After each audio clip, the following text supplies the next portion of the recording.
diamonds. In last few years, we have become aware and the availability of the laboratory grown diamonds or they are accessible to us. And we see in the marketplace that there are some who are selling loose end jewelry made with laboratory grown diamonds. Like everything else, when something new comes in, there are sometimes ripples, we think, and there are challenges and opportunities associated with any new thing that comes or becomes available in the marketplace.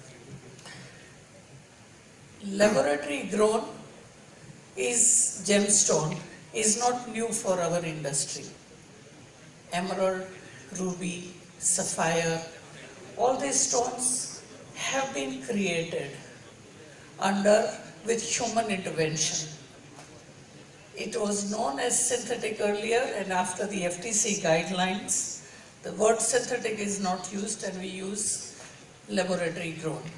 And the definition of that synthetic is when there is human intervention, then it is not a natural product.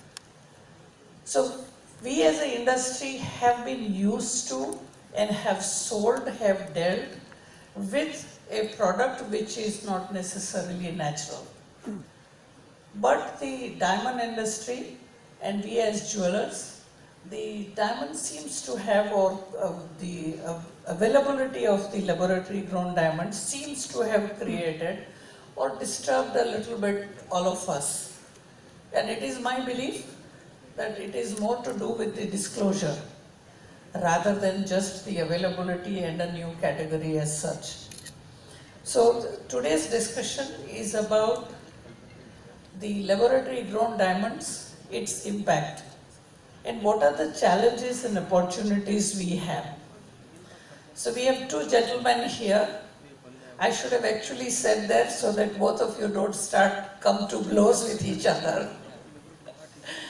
Mr. Jignesh Mehta, he is an ardent supporter, vouches for the natural diamonds, has a brand called Divine Solitaire and has been in the industry, he and his brother, for about 20 years now, first generation entrepreneur. And Mr. Shah, his family has been in the natural diamond business for almost more than 80 years. And in the recent past, he has also, he moved to US a couple of years ago, and now he has built this business, Alter Diamonds, where they produce diamonds, where they cut and polish, they create jewelry with laboratory grown diamonds, and then they are distributing as well. I don't think you are retailing yet. You don't retail yet. Okay, great.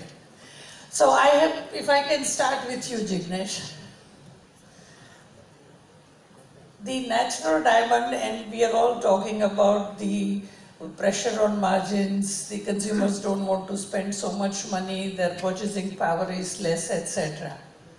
Please tell me, why should a consumer spend money, or when seemingly it's such an expensive product? It is a natural product. So why should a consumer buy a natural diamond? What is the USP? Right. Thank you, Nirubaben. Thank you, GJC, for having us here. It's a fantastic agenda that Nirubaji have set up. I think it's the need of the day.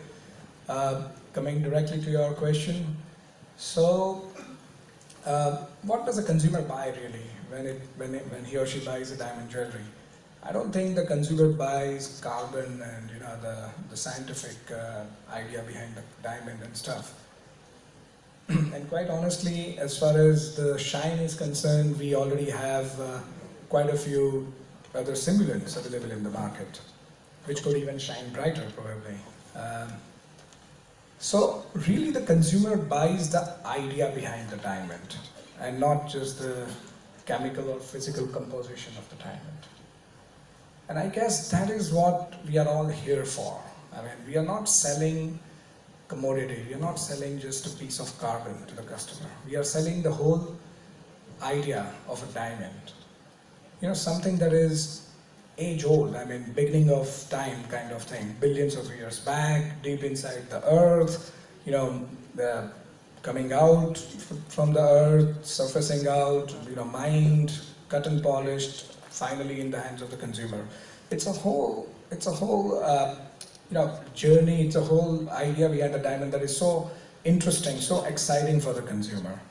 So, Nirvana, just to, you know, this is my thought, that usually a consumer doesn't buy a diamond for any functional use. I mean, there is no functional. You can't talk with a diamond, you can't drive a diamond, you don't have any functional use. So basically it's the emotional value and the asset value, a combination of these two things, which really drives the consumer to buy a diamond. And quite honestly, I think natural diamond would possess that in a very, very significant manner, because there is a lot of emotional value, you know, attached to a diamond, a natural diamond. It's a mark of a relationship. It's you know, it's so many moments of your life you can capture in a diamond. So it's quite an emotional thing. And the second thing is its asset value. Now you can only have the asset value if it's rare. So when you know that, you know, you can have n number of factories producing n number of diamonds, it cannot have an asset value. So the asset value possessed by natural diamonds will be significantly higher. So my say is that natural diamonds are here for you know, for a good time, and it will continue being here. Consumers will get attached into buying a natural diamond, and there is no reason to panic or to really, you know, think of anything else. Just while saying that, I also believe that, you know, we are all here concerned about our diamond inventories, our diamond business, all of these things. But really, and we want the answers. We want to make judgments. But the thing is, we don't have them. The actual answers are with the consumers, quite honestly. And the only thing we really can do and do best is adapt. Okay, thank you. So, make a very passionate plea or for the natural diamond.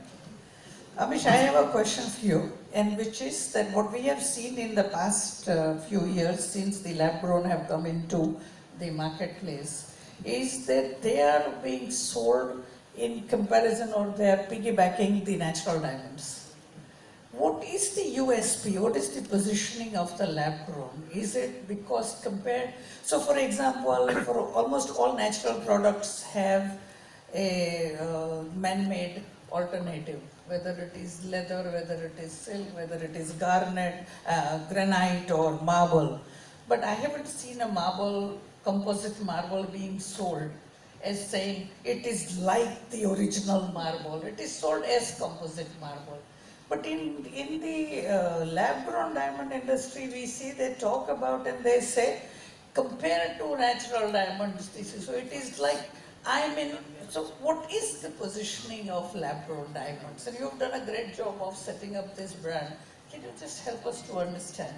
Sure, Nirvana. Thank you, GJC, for inviting me. I think the most important thing to understand about created diamonds is that it is a choice. And what was very good last year when the Federal Trade Commission in US stepped in and gave a final ruling in the favor of the consumer. They made it very clear that a diamond is a diamond irrespective of its origin. So you have an earth-mined diamond and you have a laboratory grown, a created diamond. But they are both diamonds. They went to the extent of removing the word natural from the definition of the diamond, creating a level playing field that it is now the choice of the consumer to make a decision on which suits their needs and what they should purchase. This is very, very important to understand. And coming from a family who's been in business 85 years, from granddad, from Kolkata, so I think many of you will understand how traditional it must have been. We were the first in the world to bring created to the market in 2006. in finished jewelry. And the thing that we understood is that our industry is not used to disruption. You know, many industries have gone through disruption. Let's think about the car industry. And you know, it's like the 10 years ago, electric cars were almost like not even a conversation. And today, they go at 200 kilometers an hour. Think of Airbnb, multi-billion-dollar companies that have disrupted the hotel industry. And so many of you who